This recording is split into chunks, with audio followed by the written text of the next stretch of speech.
Hi, how are y'all? Hang on, let me turn this down. Okay, much better. Okay, so I haven't done a video in a long time, and clearly I dressed up for you today. I didn't put any makeup on, and I'm not going to until I'm done with my workout. So, so I was thinking about something this morning, and I'm a little bit earlier than carpool. I'm going to start doing carpool chat again once carpool actually starts for me. Well, today it'll start, but you know what I mean, like officially start. So what I wanted to talk to you about, because I was talking to someone about their nutrition plan this morning, two different people, and I was making my own meals. And as I'm telling this person, like, you need to eat proteins and fats, here I am making toast and fruit. And so I'm like, that's contradictory to everything that everyone says. And I say that because everyone's like, oh, you need to up your protein, no carbs, no this, no that. Okay, so you have to know your body. You have to know what works for you. And so not every single plan that is the biggest plan right now is going to work for you. So keto is a huge plan right now. A sugar detox plan is great right now. Let me think. There's paleo. There's, I don't even know. Like, there's a million things that you can do, and you have to know what your body tolerates. So for me, well, let me back up just a second. So, I'm not saying that you shouldn't try any of those, but if you try them and intermittent fasting, that's the other one. I got an email about that today. Let me just say all this. I love all those. I think they're all great. I think they're all great programs if you incorporate it into your lifestyle. Do not make it a diet. Do not make it be like, oh, I'm going to try this for a week or so. You're not going to see any results in a week or so. You'll feel better, but you're not going to see like major results. Give yourself 4 to 6 weeks before you really start seeing results. You have to stick to it. You have to know you're going to stick to it. And so then the other thing is, like for me, I have a ton of food intolerances because I have something going on with my body. And so I had to, first of all, much to my dismay, and that will be a whole other video, but I have quit having to work out hard for now. I'm saying for now because I'm hoping one day I can again. But for now, I need to slow down. I need to let my body heal, all of my inflammation go down, and just chill a minute. I don't know how to chill very well, but I'm going to chill for just a minute. So I've been walking and doing yoga. And if you like yoga at all, our program is great because it's like, it starts with beginners and goes to like advanced. I don't ever use air quotes, and all of a sudden I've done it twice in one video, but whatever, you know what I mean. So I like it because I'm not a seasoned yoga person, but I like that it kind of teaches you in steps how to get to that point where you are much better than you were day one. So all of that to say, I have discovered, one, caffeine is not great for me. It causes me to swell. It causes my body to go, what the hey? I can have a certain amount of coffee in the morning and maybe some in the evening, but having like 2 and 3 cups of coffee in the morning is not okay. Some people can drink a whole pot and they're fine. I have also discovered, I've known this for a really long time, and I just choose to not believe it, but I cannot eat proteins and carbs at the same time. For whatever reason, it just does not sit well with me. It gives me a stomachache every time. So I have learned that I do better with carbs in the morning. So I eat a piece of gluten-free toast with my little purple container. If you're a 21-day fixer, you know what the purple container is, of fruit. And so I do measure my stuff out. Yes, I am still that person. And then I have my tablespoon of almond butter. I will say I probably go over an almond butter all day long. It is my go-to snack and I have to quit. But so that works for me. That's my breakfast and that works for me. And then for lunch, I have now switched to eggs for lunch. I know, crazy, but I like it. I don't like a lot of meat, and I don't like a lot of, I don't want to have to cook a lot of meat for lunch, and I don't like leftovers. So talk about picky. But so I have started having like vegetables, and if you saw my plate yesterday, I don't remember if I posted it, but anyway, I had kale, mushrooms, eggs, and carrots. It was really good together, y'all. And that was perfect. I cooked it all in ghee, so I had a good healthy fat with it, and then I had a really good portion, and I had no carbs with it. And that works really well for me. And then for dinner, I have no carbs. I have some kind of meat and vegetables. But that's what works for me, and that's what my body likes. The keto diet, a girl was talking about it this morning, and so I chimed in. And I think it's a great diet. I think if you can get your body in a mild ketosis, which is what that does. It does not put you in ketoacidosis. That's two different things. Keto is not bad for you. Ketoacidosis is very bad for you, which is what usually a diabetic goes into, and that's detrimental. But just a normal keto where your body is using its own fat for fuel, that's what that is, then you're okay. And so, but you have to eat a lot of meat and a lot of fats. And there's a lot of fats I don't like. There's a lot of meat I don't like. I just am not a meat eater. I'd rather eat a plate of vegetables. And so as much as I want to, because it's everywhere, everyone's doing it and getting great results with it, it's not something for me. I could try a modified version, but I also know that I still need to eat a certain amount of carbs at my breakfast, and eggs just don't sit very well first thing in the morning. So intermittent fasting is wonderful if you can pack your food into 8 hours. If you can eat your meals in 8 hours, that's great. That's what that is. It's a window of eating. So you fast for like 16 hours, and then you pick a time that you're going to eat. And so say it's 11 a.m. Then you eat from 11 to 7. And then after that, you're done. Well, we like to eat as a family. So that means I have to adjust a lot of my meals in the morning, which means I wasn't eating till 1 in the afternoon to be able to eat at 8 o'clock at night with my kids, which was fine. Again, it was fine, but I was trying to pack a lot of food, all of my calories in an 8-hour window, and my belly just didn't like it. And so that didn't work well for me. I tried it for a good month and I loved it, but I found that I wasn't eating as much because I just felt full all day. But then I have a coach friend who's doing wonderful with it and is actually still trying to do it while she's pregnant. And I think it's great. She has lengthened her window, so she knows what she's doing. But and then the 21-day sugar detox. Okay, so that really is more my jam, only because I really don't want to eat sugar. Processed foods and sugar and things like that really make my joints hurt with what we think is fibromyalgia. And so those are all inflammatory foods. All your sugars are inflammatory foods, and the things that you get, processed foods and different things like that. So when you're eating those, it causes inflammation. Well, fibromyalgia is an inflammation or overreaction of your nerves, and I don't need any help with inflammation. Sometimes my legs look like, I tease and say like a grandmother, because you know, grandmothers get sedentary. Older grandmothers, all my friends who are grandmothers, and my mom, like my great grandmother, your legs just swell. So like by the end of the night, my legs are swelling out of my pants. And okay, come on, I'm 42. Like that's dumb. So I'm much better this week though. I have really, really, really done well. But it's basically removing all of those I know whoever's laughing at me. It's removing all of those inflammatory foods, and sugar is. So that's why I love the sugar detox. I don't follow it to a T because there's some foods I don't like. I just make sure I don't eat any processed food, no refined sugars. If I have honey, it's very little bit, like a little bit, a teaspoon of honey. I'll share with y'all this honey that I've found. It's called Bee Naturals. Oh, it's on my phone. Let me look. But it has bee pollen and honey and something else. I'll post about it because I really, really love it. Beekeepers Naturals. I love it. It's wonderful. So anyway, no, I know. No, I know you weren't laughing at me, but I didn't want my mom to see this and be like, wait a minute, my ankles don't swell. Anyway, so, and then paleo works well for me too. So it's kind of the same thing. A paleo diet and a sugar diet are kind of the same thing because you typically eat no refined carbs. You eat not a ton of fruit sugars. The sugar detox, you eat even less sugars. And I really only eat them in the morning. I'm good with that. And I do still drink my shake for my snack, or sometimes like after dinner if we've had an early dinner. So that's about the only like processed sugar. There I go again, my bunny ears. Processed sugar that I get, and it's stevia. So it's really not processed, but for all intents and purposes, Shakeology is a processed food because it has to go from whole foods down to a powder so you can drink it. You can't drink all those foods. So it is technically under the defined word processed, it is, but it's not a bad processed food because I don't want anyone to be like, oh, she said Shakeology is processed. It is, but it's not. Don't. So nobody get mad at me. I do still drink it. My kids still drink it. We all still love it.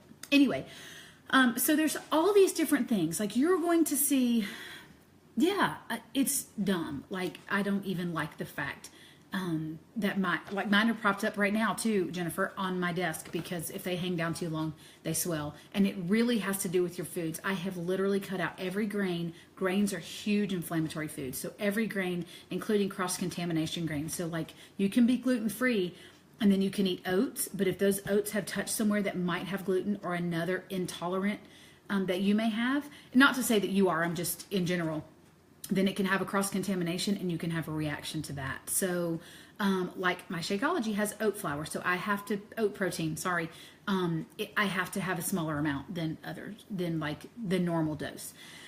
Anyway, like cutting out all grains, all processed food. Like last year I was eating Cheerios, just a handful of Cheerios. I was like, it's the only treat I get. It's the only fun food I get. Well, it was causing a reaction. And as soon as I cut it out, instantly that reaction went away. Peanuts. If you all don't know this, and I love peanut butter. I just had it on my eggs. And I know that sounds gross, but try it. It's good. Peanut butter is a huge inflammatory food, so I'm really trying to back off of it because peanuts are full of mold. When they sit in the container, they get moldy, and then they grind them up, and then they put them in the peanut butter jar, and then you end up eating the mold, which causes inflammation or allergies or whatever. So anyway, all of that to say, all of that information to say, pick what works for you. So, most of you know, and if you don't, I am a Beachbody coach, but we have nutrition plans, but I have all kinds of nutrition plans that I give out that I've made, dairy-free, gluten-free. There's keto plans. There's 21-day sugar detox. You should see my desk, like truly the keto plan, because I have people who want it.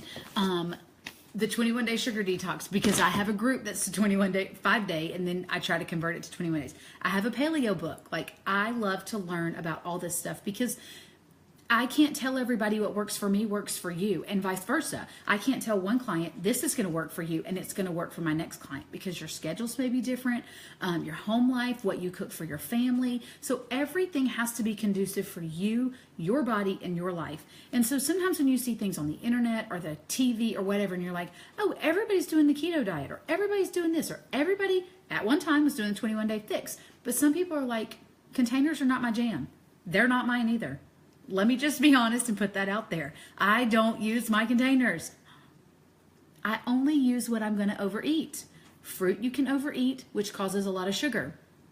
Almond butter and nuts you can overeat, so I use my blue container. And carbs, if I'm going to eat rice or something, I measure it.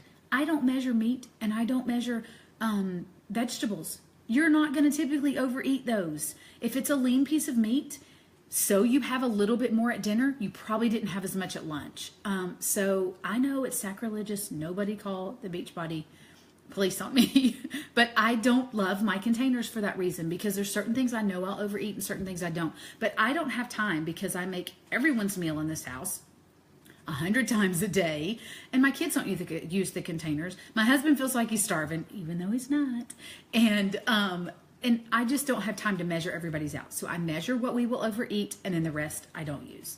They are in my drawer, and I do still use them if I need them. They're great take-with-you containers. So I'm not telling you not to. If it works for you, though, is the point, then that's what you should do. So when you're looking into a plan, like really look into it, really see. Don't just jump on the bandwagon of, whatever the case may be, or try, like we're doing the 5-day sugar detox group. Try a free group. Try something so you can go, okay, I tried 5 days of this. I feel really good. Like I have a challenger who's done everything I've done, and she knows who she is, and she knows I adore her to the core. She did our sugar detox last time and lost 4 pounds, and she had already been doing all of our programs, Country Heat and 21-Day Fix and everything. But this was just something different for her. She had been doing a certain kind of eating plan, and then she was like, hey, I'll try the sugar detox. She did it, lost 4 pounds, and then learned things. That was the thing, was she learned where sneaky sugars are. She learns where sugar hides, things like that. So I know I'm rambling, but I just want to make sure I get my point across, that I want you to do the research for your body. And I feel very convicted because I live in this health and fitness world where I constantly am talking to people either about their health and fitness with my friend coaches regarding what they're doing or what the new thing is coming out with our company. And so I feel very convicted sometimes to jump on that bandwagon. And my upline leader, Micah, recently was like, you need to quit doing what you think you need to be doing and do what feels good. And I was like, I know that. I'm old enough to know that. But I also needed to stop going, okay, so-and-so's doing that and so-and-so's doing that. Let me try those. And what it was my Shift Shop group had started. The first round of it had started. And I wanted to be there for my challengers. And I knew the second I joined Shift Shop, it's a phenomenal workout, y'all. My girls have done great, but I couldn't join them. Okay, I did the first week and a half, and instantly I was sick. I knew it would put me into a flare. I knew I would be sick by the end of the 3 weeks. I got a week and a half into it, and I couldn't do it. My hips were hurting. My back was hurting. I had no energy. I was swelling, brain fog, like the whole 9 yards. I couldn't do it. And so I messaged her and was like, I feel very defeated. This was supposed to be a whole other video, but I'm just going to go ahead and tell you. I feel very defeated because I can't do this with the girls in my group, and I feel horrible, but it's physically making me sick. And so I was like, you know what? I'm going to show up with my nutrition every single day. I'm going to still drink my shake every single day. And so I'm doing yoga now and walking, and they're doing Shift Shop. That doesn't mean I encourage them any less, but I had to stop and listen to my body and go, okay, it's not worth harming yourself and putting yourself into an uncomfortable situation the way you feel just to continue this program, because they know I'm still there for them. I'm not going anywhere. I'm here to hold their hand every second of the way, but I needed to stop and do what was right for me. So I've completely changed the way I was eating. You know, here I was like hardcore meat and vegetables and, you know, kale and eggs every morning, leaving my breakfast table with a stomach ache. So, I just had to find what worked for me, but then still be there for them. And so same for you. Like, so and a meal plan works better for your family than another one, then do what works well for your family. The point is, create a healthy lifestyle that works for you and everyone around you. Not just what the masses are doing or what you've heard someone else is doing. Because if you read it and you're like, oh, I'm a little nervous about doing that, then maybe it's not for you. Research it a little bit. Try a free group. We always have free groups running. I have a free nutrition group. I just post nutrition stuff in there. I'll be honest, I haven't been very good this week, but I'm going to be better the rest of the week. I had some stuff in there earlier, and I don't think I posted today. So if you're in my group, I'm sorry. I'll get something in there. But, you know, I want everyone to be educated and know why they're doing what they're doing and eat to their nutrition needs. I was going to say to your liking, but your liking would be cake and cookies and hot dogs and I don't know what you like, but ours would be ice cream around here. So I'm not going to say eat to your liking, because my husband would be wings, my kids would be ice cream, and mine would be a whole jar of almond butter. Bad for everybody. So eat to your nutrition needs. Eat to fuel your body well. How you feel is ultimately the goal. It's not how much weight you've lost, what your friend lost. It's how you feel, and how confident you are in what you're doing. And so if you're eating well and you're working out however you want to work out, or you're just walking, because I'm going to be the best yoga walker there is. Let me just tell you, because that's all I can do right now. But the point being, just do what's best for you and not what everyone out here is doing. Stay in your lane. That's what I told my daughter the other day. Stay in your lane. Quit watching everybody else, because what you do and how you feel is what matters the most, not what everybody else has going on. So I'm going to jump down off my soapbox and hope not to get hurt, because it's really hot today. But no, I'm kidding. I really just wanted to convey that message, because I feel like sometimes we do just look at everybody else instead of just looking at us, being happy for us, feeling good for us. And if your friend says, I want to join you, be like, all right, let's lock arms and let's do it. Let's hold hands and let's do it together. But maybe their nutrition plan is different than you. The point is, the goal is the same. You're both trying to get to the same goal. You're not trying to be her, and she's not trying to be you, and vice versa. You're just trying to go on this fitness journey together. And I always call it a fitness journey. It is not a sprint. It is not a short walk down the driveway. It is a journey. It is a long journey, and it takes a while, but you have to be patient. You have to put the work in. You have to put the time in, and I promise it will work. It will pay off. You'll feel amazing. And when you get to be older and you should have grandma ankles, you won't. And you'll remember me saying that, and you'll be like, ha, yes, I remember her saying I would have grandma ankles, and I don't, because I took care of myself when I was 40. And now that I'm on up in age. I'm going to say like, I don't know, 80. My grandmother's in her mid 80s. And she may not have swollen ankles, but thank God she's not on Facebook. Anyway, I love you all. Thanks for hanging out with me. I just needed to tell you all that, and I knew I wouldn't have time in carpool. So I'm going to be back with carpool chat, and I have a whole list of things I want to talk about this year. I've been banking things that I want to talk about because we had some, not an emotional summer, just an emotionally trying summer. So I'm going to share all that with y'all. Anyway, y'all have an awesome day. I hope your kids had a great first day, and I hope mine did too. All right, I'll see y'all later.